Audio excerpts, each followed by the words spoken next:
and welcome to today's Confessions of a Yarn Addict. This is episode 52. My name is Anniken and I live in the southwest of England, but parts of this video is going to be from Spain. I design knitting patterns and I teach knitting workshops, and I have just come back from Spain yesterday. I'm filming this probably about a week before I'm going to release it because this week is a short week. I'm only working today. I came back from holiday yesterday. I'm not working tomorrow, and then we got the weekend, and then next week is only a 3-day week because we have a long weekend here in the UK to celebrate the Queen's 70th Jubilee, Diamond Jubilee, Platinum Jubilee. I don't know, 70 years I think. So I'm filming this a little bit early just to make sure I got time to edit it and everything, because I'm only working 3 days next week. So this is a little bit early, but I have just come back from Spain, had a lovely time, only there for a week. And I'm going to share with you what knitting I did, some snippets from Spain. So I hope you enjoyed this video. If you like it, give it a thumbs up. If you haven't subscribed yet, please consider subscribing, and please consider turning on your notification bell so you don't miss any future videos. I release videos every Friday, but I did actually release a video a few days ago, so I will link that below. And the video I released a few days ago was a video introducing this design, which is in the current issue of Knitting Magazine. So I just released a little bonus video talking about this design and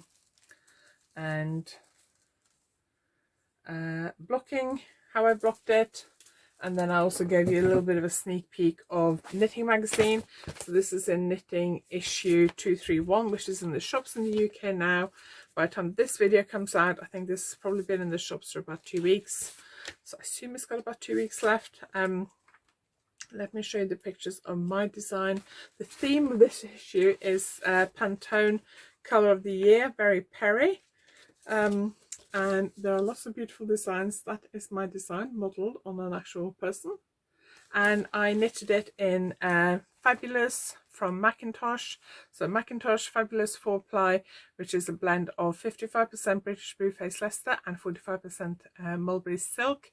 I've used it before. I love it. It's beautiful. It's absolutely gorgeous to knit with. It creates a really nice drapey fabric. Love the variation in the colour. And Macintosh actually have kits for this design on their website, which also includes a print copy of the magazine and one of their tote bags and things like that. So I will link that below if you're interested in checking that out as well.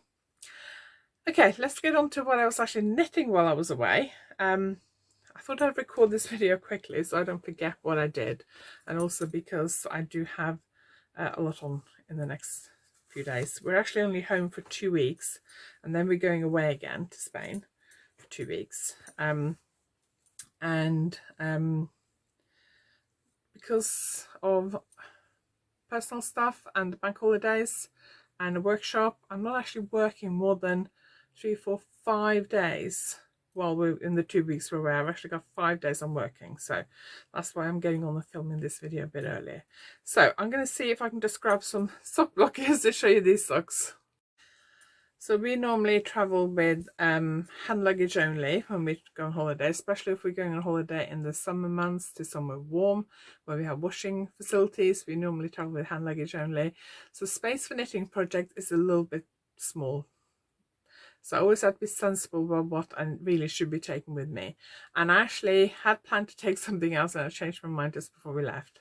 But the first project I finished while we were away was these socks. Now, they're on sock blockers, which are a little bit too small. I can't find my biggest sock blockers because I knitted these to fit me, and I got quite big feet, and these sock blockers are a little bit on the small side, so which is why they don't fit that well. But I knitted this from my Aventuras pattern. The pattern is written to be knitted either toe up or cuff down, so you get instructions for both. And then it has the choice of 2 toes and 2 afterthought heels. And I do that as an online course as well.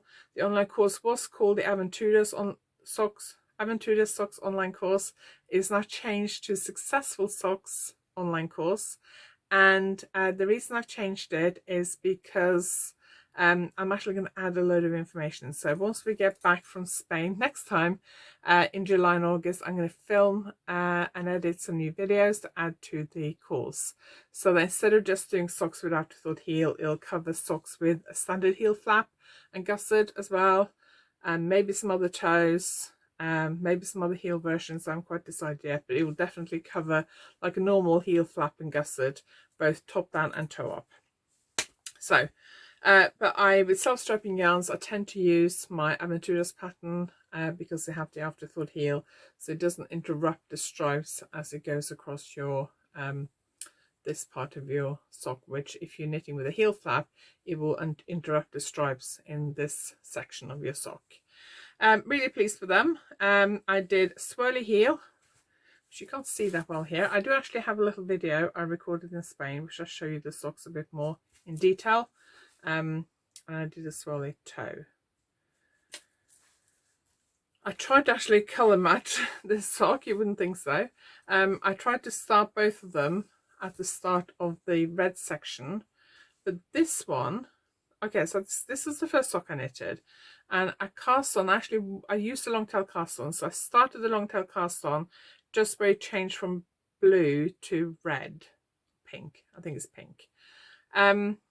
And then as I was knitting, I was thinking, well, there isn't any blue above the pink. When you get to the pink here, there's actually yellow above it, not blue. So I don't know why there was blue on this one.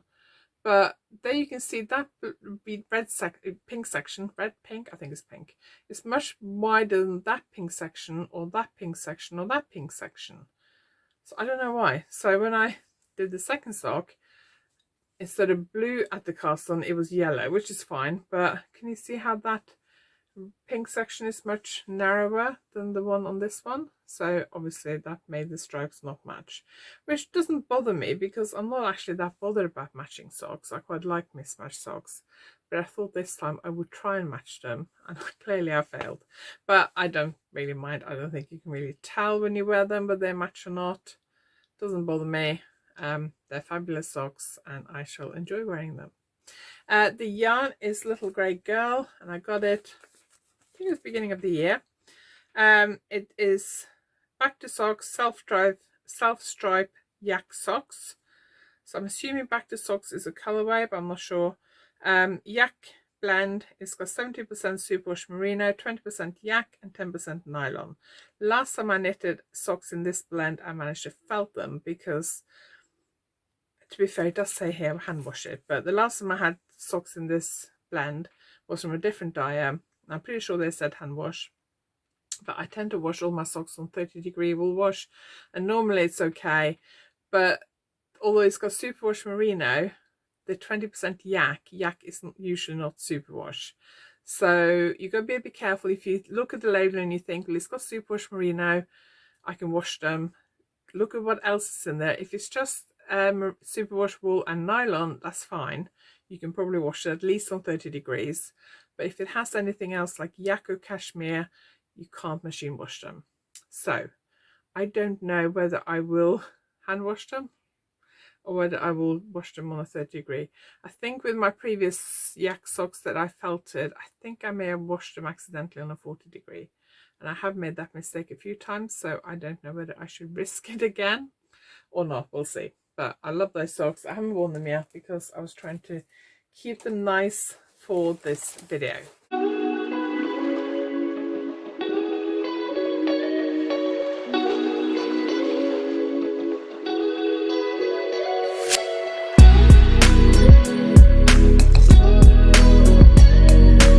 Once I finished those socks, I cast them for another pair of socks.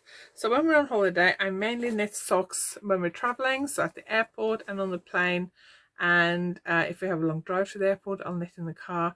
This time we didn't because we flew from our local airport, which is 45 minutes away, and we flew to Alicante airport, which is about 45 minutes to an hour from where my parents' flat is. So it was only airport and plane knitting this time. And then I knit on the beach. So I only knitted socks on the beach. I'd knitted probably about half, maybe just over half on one of these socks before we left, and I finished those while we were there. And then I did bring a second ball of sock yarn And yes, that is as bright pink as it looks. I did bring a second ball so I could cast on for another pair of socks. So I cast on for another pair of socks. This time I'm actually using my creme brulee pattern, which is my basic top-down pattern with a heel flap and gusset. And I'm doing that because of the fact that it's not a self-striping yarn, and I haven't knitted my creme brulee pattern for a while. It's top-down. I don't know why I decided to do top-down. I could have done toe up, sorry, but I decided to do top-down. I tend to do toe up, but I'm doing top-down this time. So that's what it looks like on the sock block. Yeah. Needles and cables pointing everywhere with the magic loop. It's a bright pink yarn with kind of spots of purple, which I really, really like. Now, you may remember from, I think it was the last, no, it wasn't the last episode. A couple of episodes ago. I don't know. No, it might have been the last episode. Anyway, you may remember this pair of socks that I knitted while we were away at Wonderwall, and I managed to lose the other sock. So I got one sock here with the leftover yarn, but I've lost the other sock, which is really annoying. I'm hoping when I do the next show at the end of July I might find it. But what I was going to say was that I got this yarn at the same time as I got this yarn. It's the same yarn, it's just a different colourway. So that's kind of why I cast this sock on now, because I'm really upset that I've lost the other one of these socks, because I don't have enough yarn left to knit a third sock. So I'm left this on my desk in the hope that the other sock will turn up somewhere. My office is a disaster at the moment. I need to have a good clear out. So I'm hoping that maybe when I do that, the other sock will turn up. But this is the same sock yarn, and it is from, let's get the label. It's Black Stag Yarn and Fibre, and it is 80% superwash merino, 20% nylon in the colourway Jelly Tot Pop. And it has 365 meters per 100 gram. So it's a slightly more sort of high twist sock yarn, which you can't really see here, but love the colourway. Really happy with them. When I got to the airport yesterday, I got to about here. So I knitted this bit, well, I knitted there at the airport and on the flight home, and then I knitted this bit yesterday evening. I was kind of at a bit loose end yesterday when we got home because I didn't really know what to knit on, because I was really, very tired. So I knitted a bit on this and a bit on some swatches for my upcoming brioche class. So really happy with those. I don't think I'll finish them before we go back to Spain again, so I'll probably take them with me when we go back to Spain in 2 weeks, and then finish them then, and then take another skein of sock yarn to cast on for a second pair of socks while we're in Spain. Because we're going for 2 weeks, I probably will finish that pair.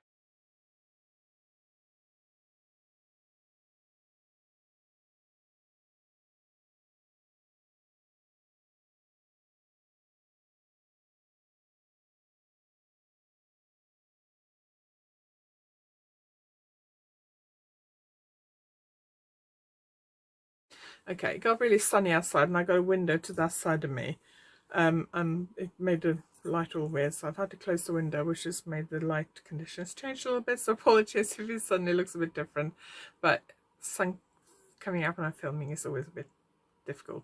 So I also started this before I left for Spain, and I was probably about halfway, and I wasn't going to take it with me because I thought I might finish it too quickly.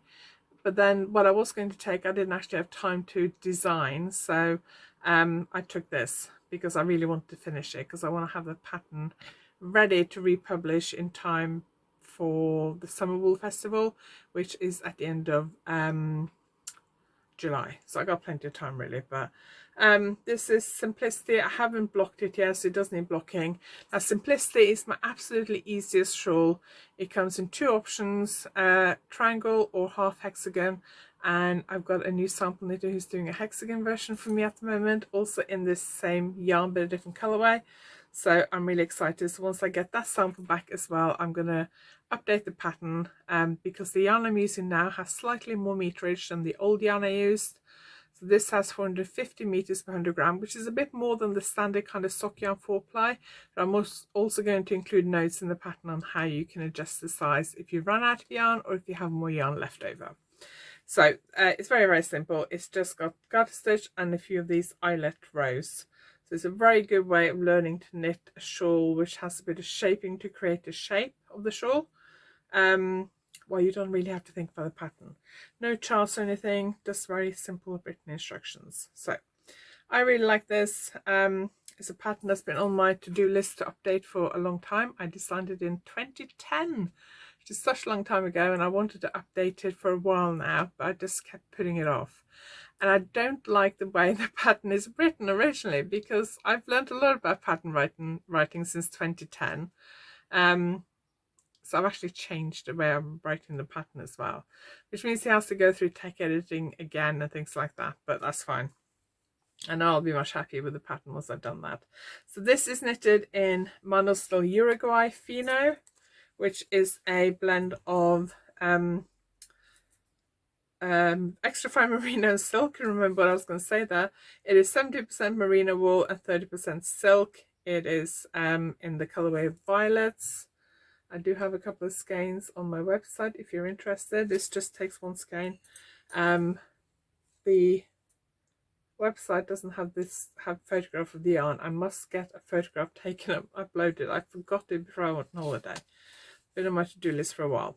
But anyway, Monostil Uruguay is a yarn company based in Uruguay, and they are a ethical company that is non-profit. All the money they make go back into their work. They provide work for women in rural areas. So it's a really ethical, good company, and I'm really, really happy to be stocking their yarns. And I love knitting with their yarns. Beautiful. I used to use this a lot in designs quite a few years ago. Then it kind of fell off my radar for a few years, and I'm really glad that I've found it again because I really like it. So I need to block this over the weekend and then update the pattern, and then wait for the half hexagon version to come back from my sample knitter, block that and update the pattern, get it to my tech editor, and then I'll release it. So I will link to the pattern. I've only got it on Ravelry at the moment. Once I've updated it, I will list it on Payhip as well. If you buy it now on Ravelry, or if you bought it on Ravelry in the past, you will get the new version when it's updated. But I'm not going to put it on Payhip until I've got the updated version, because I don't see any point in putting the old version in there and then having to update it. So I will link to the Ravelry version, but there will be a new version soon.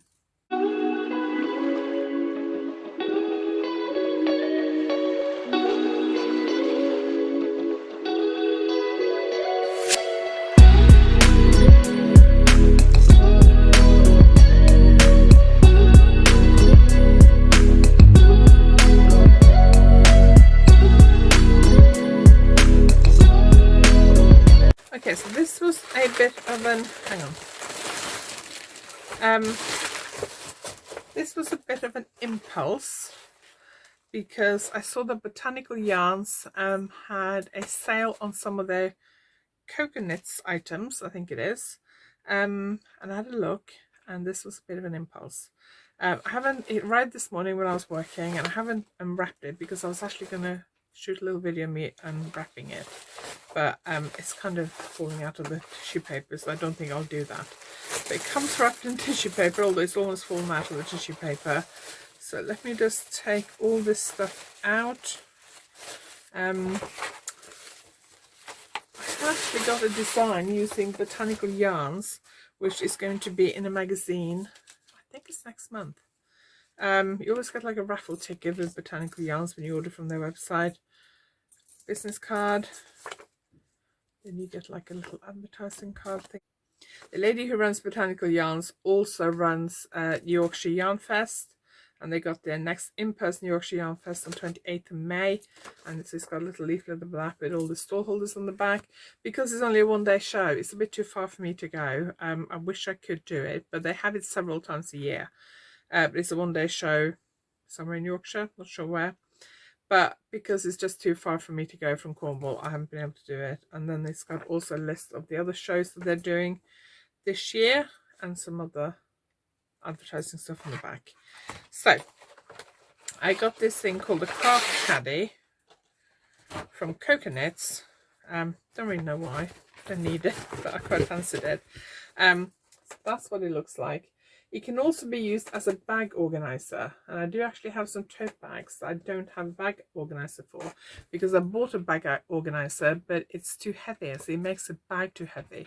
I like It's actually a brand called Longchamp, Le Pliage, and I like their tote bags because they're very light. Before you put anything in them, they just weigh probably a couple, 250 grams. But it is just like a big hole. It only has one slip pocket, so it is a bit of a nightmare because you just chuck stuff in there and it kind of disappears.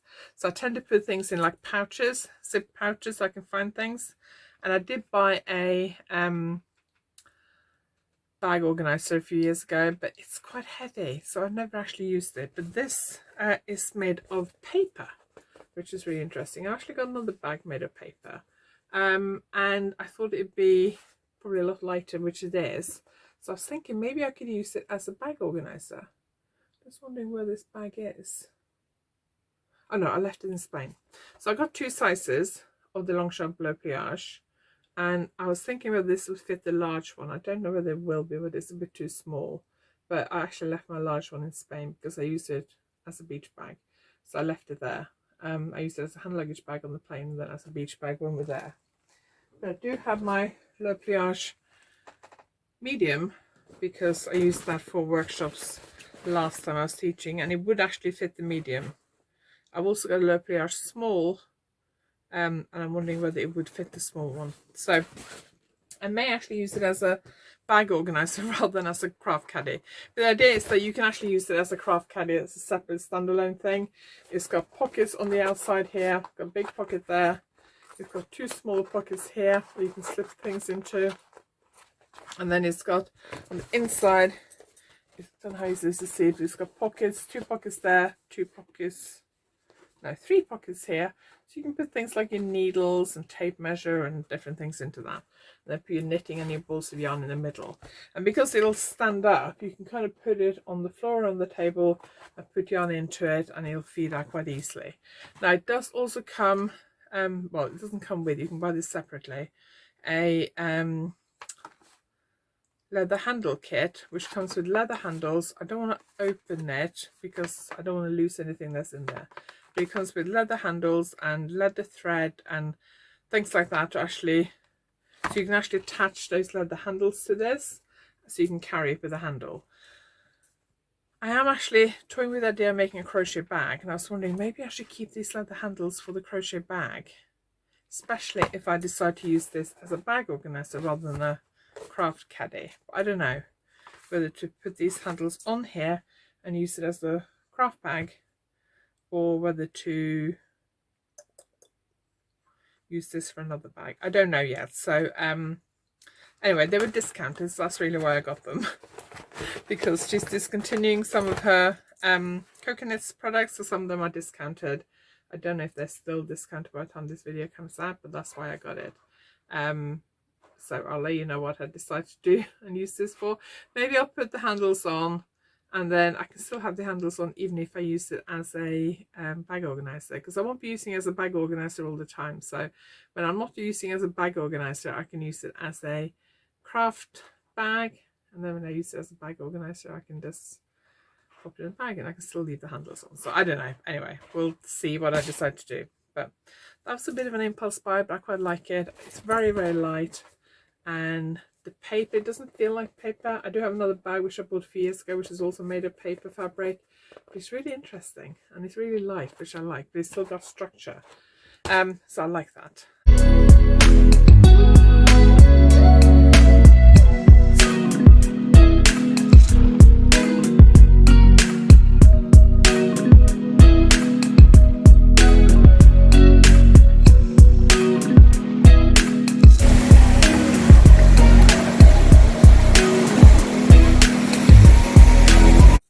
So the next clip, we actually went on a bit of a day trip while we're in Spain. We are staying in a place south of Alicante, near the town of Torrevieja on the southern Costa Blanca, which is just on the border with the Murcia region. And Murcia city, which is about 45 minutes to an hour inland, is somewhere we love to visit quite a lot. And this time we actually combined it with a visit to a mountain range called Sierra Espuna, and it's a regional park. We've been there, well, at least once before. I think we may have been there twice. I know we went there with my daughter Emily once, about 3 years ago. the last time we went to Spain before the pandemic, I think. And then I think we've been there once before as well. But it's about an hour and a half to drive from where we stay, and then it was about nearly an hour from there into Murcia City. So we went to the Sierra Espuna in the afternoon, then we went to Murcia City in the evening, because everything's closed in the afternoon. All the shops and stuff are closed in the afternoon. I quite like going shopping in Murcia, but we didn't do any shopping this time because we took my father-in-law. So we looked at the cathedral and then had a walk through the old part of the town and then had some ice cream. So we didn't go shopping, but we'll go there again next time we go. We'll go shopping then, because I do have some really lovely shops. So if you're staying on the coast of Murcia or southern Costa Blanca, I do recommend, if you have a hire car, to get to Murcia, because it's a lovely city.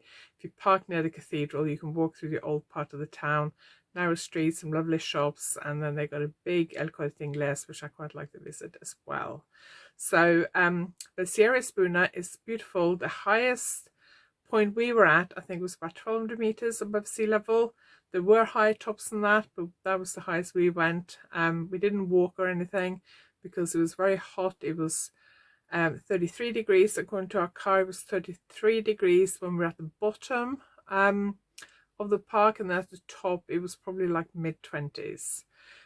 We've been there before in like beginning of September when it was 40 degrees at the top, which is really hot, but it's beautiful. Lovely place to go for walks, hiking, walking, whatever you want to call it, especially if you're a bit out of season. So if you are in that area, I do highly recommend it.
The beach we went to most of the time while we were there was actually Mar Menor. It's Los Nedejos near Los Alcázares. I don't know if I'm pronouncing that correctly. I've got a feeling it might be pronounced differently, but I'm not sure.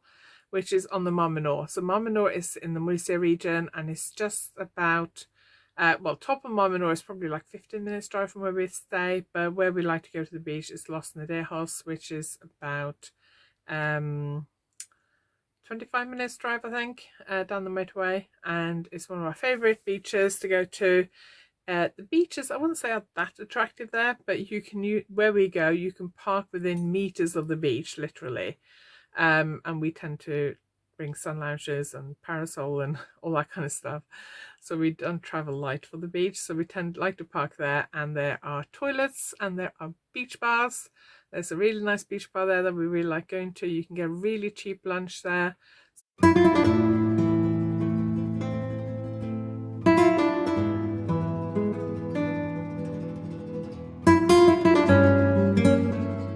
So I hope you enjoyed today's video. I will leave you with a little bit of a clip from Alicante, which is one of my other favorite cities in the Costa Blanca region. Always like visiting Alicante. This time we went to the seafront. They've got a really nice marina there. The beach is lovely, and then you can walk up into the old town, which is really pretty as well. They have got some really nice shops in Alicante as well, but they're a little bit away from the seafront, and we didn't go shopping this time. So we just had a walk along the seafront and into the old town, and then we finished with an ice cream. So you may have guessed that I quite like a bit of ice cream. So I really enjoyed Alicante. Beautiful. We always go in the evening. It's a beautiful city. If you get a chance to visit, I highly recommend it. I really enjoy it. It's got a beautiful beach as well. So I hope you enjoyed this little clip from Alicante. Thank you very much for watching this video. I hope you enjoyed it, and I hope you enjoyed seeing a few clips from Spain. If you like this video, please give it a thumbs up, and if you have any comments or questions, please leave them below. If you haven't subscribed yet, please consider subscribing, and if you want to be notified every time I put a video out, please click the notification bell. Thank you very much for watching. I hope you enjoyed it, and I will see you next time.